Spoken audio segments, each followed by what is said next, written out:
যারা আমাদের সাথে আছেন অনলাইনে, যারা সময়ের গতিতে অবগত হবেন, আমি পৃথিবীর সবাইকে দিনী ভাই বোনকে বলছি, অল্প দিন বাঁচতে এসে জুলুম করবেন না।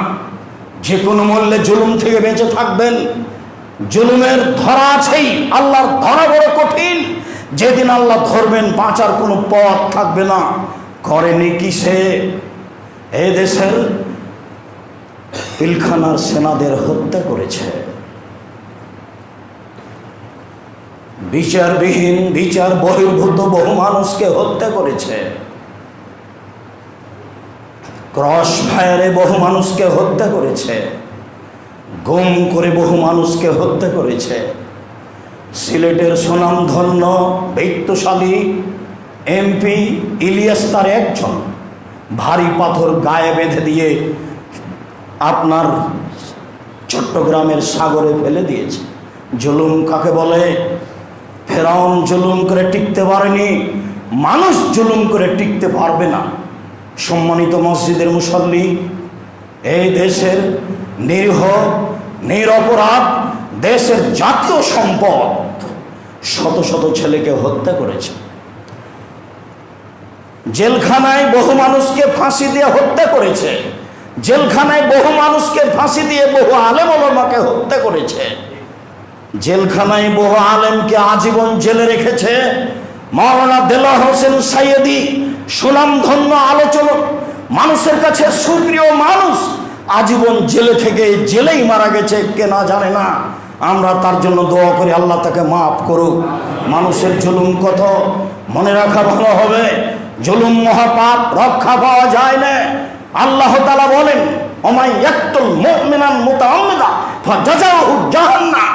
কেউ যদি অন্যায়ভাবে কোনো মুমিন পুরুষ নারীকে হত্যা করে, ফলাফল জাহান্নাম, খালিদিনা ফিহা, সে খালিদিনা ফিহা, সে চিরদিন জাহান্নামে থাকবে।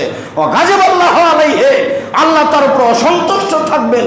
ও লানাহু, আল্লাহ তার উপর অভিশাপ করেছেন। ওয়াদালাহু আযাবান আযীমা, আল্লাহ তার জন্য বড় শাস্তি নির্ধারণ করেছেন। আল্লাহ তাআলা বলেন, ওমা ইয়াকতুল মান কাতালা মুমিনান মুতাআম্মিদান মান কাতালা নাফসান বিগাইরি নাফসিন ওয়া ফাসাদিল ফালাজ। কেউ যদি কোনো একটা মানুষকে অন্যায়ভাবে হত্যা করে, কেউ যদি কোনো একটা মানুষকে অন্যায়ভাবে হত্যা করে, তাহলে সে যেন সারা পৃথিবীর মানুষকে হত্যা করে। তাহলে শত শত মানুষকে হত্যা করলে কি হয়? এই কথা আল্লাহ তাআলা বলেন। আপনারা জানেন, দেশের উন্নয়নের নামে প্রচুর পরিমাণে শত কোটি টাকা, লাখ কোটি টাকা মানুষ লুটপাট করেছে। এ দেশের শত কোটি টাকা দিয়ে মূর্তি ভাস্কর্য তৈরি করেছে। যে মূর্তি ভাস্কর্য আল্লাহ তাআলা, আল্লাহ রাসূল ভেঙে দেওয়ার জন্য আদেশ করেছেন। একদিন এমন মানুষের ধরা আছে, কথাই ঠিক। আমি মনে করি, সম্মানিত দেশবাসী, আমি মনে করি যারা সরকারের দায়িত্ব পালন করেন তাদের জন্য জরুরি, এক নাম্বার জরুরি, বাংলাদেশের জাতীয় সঙ্গীত বাতিল করতে হবে। এই জাতীয় সঙ্গীতের শুরু থেকে শেষ পর্যন্ত শিরক দিয়ে ভরা।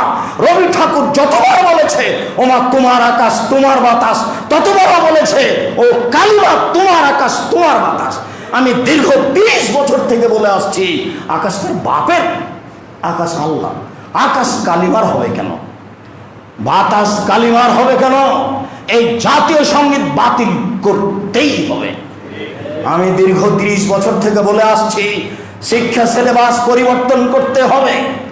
যেখানে প্রথম শ্রেণী থেকে অষ্টম শ্রেণী পর্যন্ত 1 ঘন্টা কোরআন শিক্ষা বাধ্য থাকতে হবে।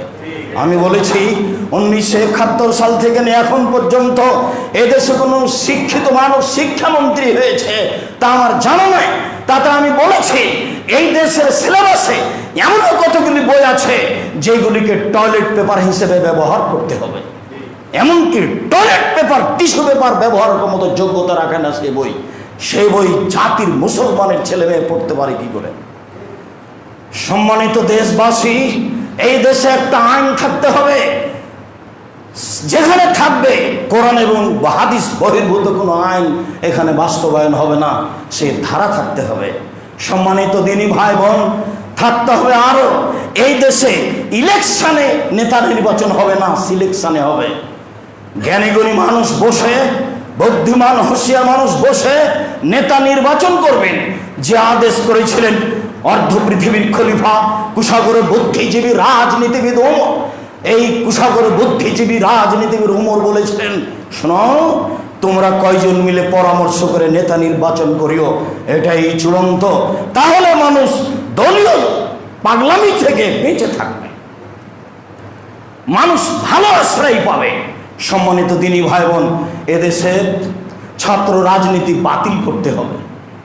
ছাত্র রাজনীতি নয়, ছাত্র রাজনীতি আর ছাত্র আন্দোলন দুটি এক নয়। রাজনীতি থাকবে না শিক্ষা প্রতিষ্ঠানে, এগুলো সম্পূর্ণ তুলে দিতে হবে।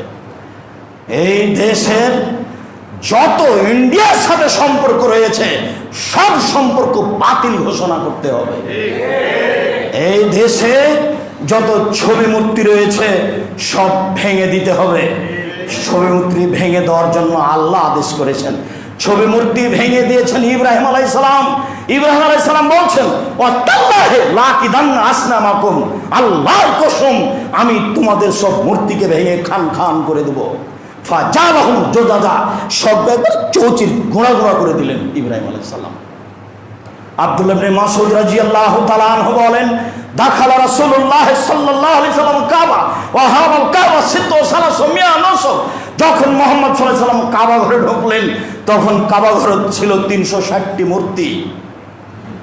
ওয়া জালা ইয়ানওয়াতুহা বিউদিন ফিয়াদিহি, তার হাতে এরকম একটা লাঠি ছিল, লাঠির আঘাত করে তিনি মূর্তি ভাঙতে লাগলেন। তিনি বলতে লাগলেন, জাল হক পেয়েছে সত্য, অজাহাকাল বাতিল চলে গেছে মিথ্যা, ইন্নাল বাতিল নিশ্চয় মিথ্যা, কানা জাহুকা চিরদিন মিথ্যা। এই বলে লাঠি দিয়ে সব মূর্তিকে ভেঙে চৌচির করে দিলেন। মূর্তি ছিল তার বাপের, মূর্তি কার ছিল? ইব্রাহিম আলাইহিস সালামের। মূর্তি কার ছিল? ইসমাইল আলাইহিস সালামের। সব মূর্তিকে ভেঙে চৌচির করে দিলেন। তিনি আলীকে আদেশ করলেন, আলী লা তাদু তিমসালান তামাস্তাহু, ছাড়বে না কোনো তুমি ছবি মূর্তি ভাস্কর্য, সবকে ভেঙে খান খান করে দাও। ওলা কাবরান মুসলিমিল্লাহ সাওয়াইতাহু, ছাড়বে না তুমি কোন উঁচু কবর, সবকে ভেঙে সমান করে দাও। এই আদেশ মুহাম্মদ সাল্লাল্লাহু আলাইহি সাল্লাম আলীকে করলেন, যা আমি জাতির সামনে দীর্ঘ 30-32 বছর থেকে বলে আসছি। সম্মানিত তিনি ভাই বোন, এটা আল্লাহর আদেশ, এটা রাসূলের আদেশ, যারা বাস্তবায়ন করার জন্য চেষ্টা করেছেন। এই গতিতে আমাদের থাকতে হবে, তাহলে আমরা পরিত্রাণ পেতে পারি। আল্লাহ তুমি আমাদের কবুল করো, আল্লাহ তুমি আমাদের জুলুম থেকে রক্ষা করো, আল্লাহ তুমি আমাদের জুলুম থেকে রক্ষা করো। তুমি আমাদের ন্যায়পরায়ণ শাসক দাও, দেশে তুমি নিরাপত্তা দাও, দেশে তুমি শান্তি দাও। যারা সত্যই মানুষকে সম্মান করতে পারবে এরকম লোককে তুমি দায়িত্বশীল করো। আমরা কোনো ব্যক্তি তোমার দরবারে পেশ করতে চাই না, তুমি আমাদের জন্য যেটা মঙ্গল মনে করো সেটাই করো। আল্লাহ আমাদের যারা মারা গেছে তুমি তাদের কবরের শাস্তি মাফ করো। যারা অসুস্থ বাড়িতে হাসপাতালে আছে তুমি তাদের আরোগ্য দান করো। যারা আমরা বেঁচে আছি তুমি তাদেরকে তোমার রাসূলের পদ্ধতি অনুযায়ী চলার তৌফিক দান করো। তুমি আমাদের সুশাসক দাও, তুমি আমাদের দেশের নিরাপত্তা দাও। তোমার দরবারে জোরালো দাবি দাওয়াত দোয়া রেখে আজকের জুমার খুতবায়